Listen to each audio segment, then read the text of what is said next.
Hello friends, welcome to Dutta kitchen. এই প্রচণ্ড গরমে সবসময় আমাদের স্পাইসি খাবার খেতে ভালো লাগে না।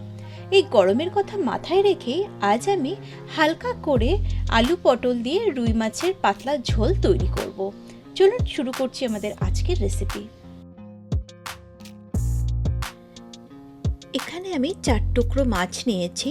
মাছগুলিকে খুব ভালো করে পরিষ্কার করে ধুয়ে নিয়ে তার মধ্যে দিয়ে দিলাম নুন আর হলুদ গুঁড়ো। নুন আর হলুদ মাখিয়ে মাছগুলিকে আমি 20 মিনিটের জন্য রেখে দেব।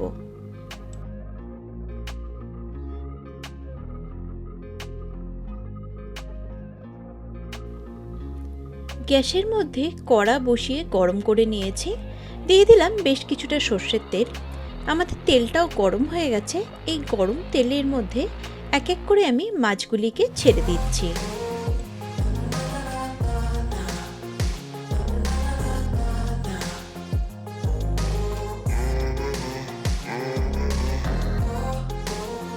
মাছগুলির একদিকটা ভাজা হয়ে গেছে। এবার আস্তে আস্তে আমি মাছগুলিকে উল্টে দিয়ে অপোজিট সাইডটাকে খুব ভালো করে ভেজে নেব।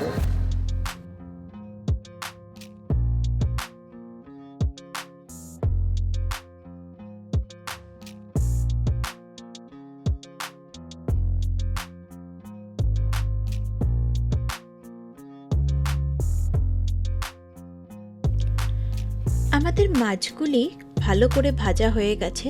এবার মাছগুলিকে আমি তুলে একটি প্লেটের মধ্যে রেখে দিচ্ছি। মাছের ঝোলে দেব বলে পটলগুলিকে আমি লম্বা করে কেটে নিয়েছি।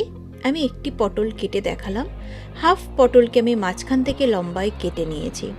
আর বেশ কিছু আলু লম্বা লম্বা করে আমি কেটে রেখেছি এখানে। আলু আর পটলের মধ্যে নুন আর হলুদ দিয়ে দিলাম। এবার নুন আর হলুদকে আমি আলু পটলের মধ্যে খুব ভালো করে মাখিয়ে নেব।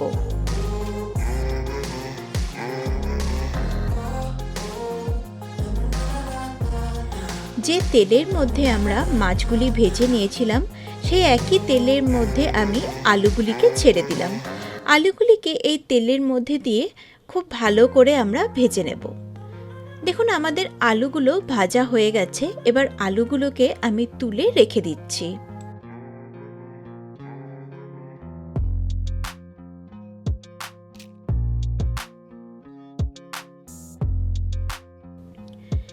এই একই তেলের মধ্যে দিয়ে দিচ্ছি আমাদের আগে থেকে কেটে রাখা পটলগুলিকে।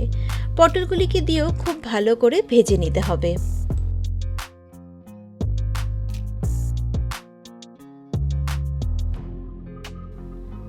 দেখুন আমাদের পটলগুলি ভাজা হয়ে গেছে। এবার পটলগুলিকেও আমি আস্তে আস্তে তুলে নেব। পটল ভাজার তেলের মধ্যেই আমি দিয়ে দিচ্ছি কালো জিরে হাফ টিস্পুন, আর দিচ্ছি একটি মিডিয়াম সাইজের পেঁয়াজ কুচি। এই পেঁয়াজটিকে আমি খুব ভালো করে তেলের মধ্যে ভেজে নেব।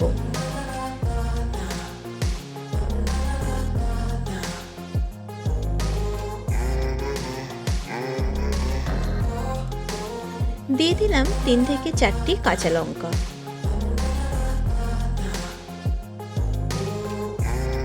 আমাদের পেঁয়াজ আর কাঁচা লঙ্কাটা ভাজা হয়ে গেছে। এবার আমি দিয়ে দিচ্ছি হাফ টিস্পুন হলুদ গুঁড়ো, হাফ টিস্পুন জিরে গুঁড়ো, হাফ টিস্পুন কাশ্মীরি লঙ্কা, আর দিচ্ছি আদা বাটা 1 টিস্পুন। এই সমস্ত মশলাকে আমি তেলের মধ্যে বেশ কিছুক্ষণ নাড়াচাড়া করে নেব। এবার এর মধ্যে দিয়ে দিচ্ছি পরিমাণ মতন জল। ঝোলটা ফুটতে আরম্ভ করেছে। এর মধ্যে দিয়ে দিলাম আলু আর ভেজে রাখা পটল। দিয়ে দিচ্ছি নুন পরিমাণ মতন।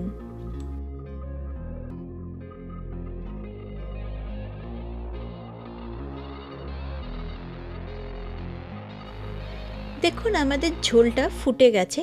প্রায় 1.5 থেকে 2 মিনিট ঝোলটা ফোটার পর এর মধ্যে আমি ভেজে রাখা মাছের টুকরোগুলো দিয়ে দিলাম। ঝোলের মধ্যে মাছটা দেওয়ার পর 3 থেকে 4 মিনিট মতন আমি মাছটাকে ফুটিয়ে নিয়েছি। দেখুন আমাদের মাছের ঝোল একদম তৈরি হয়ে গেছে।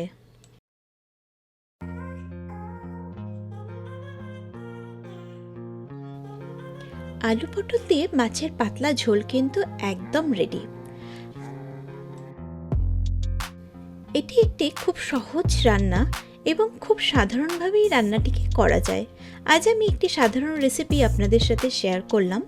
আমার এই রেসিপিটি আপনাদের যদি ভালো লেগে থাকে অবশ্যই লাইক, কমেন্ট এবং শেয়ার করবেন, আর আমার চ্যানেলের বেল আইকনটি প্রেস করে দেবেন। তাহলে আমি আমার চ্যানেলে যখনই নতুন নতুন ভিডিও আপলোড করব সবগুলির নোটিফিকেশন আপনারা পেয়ে যাবেন।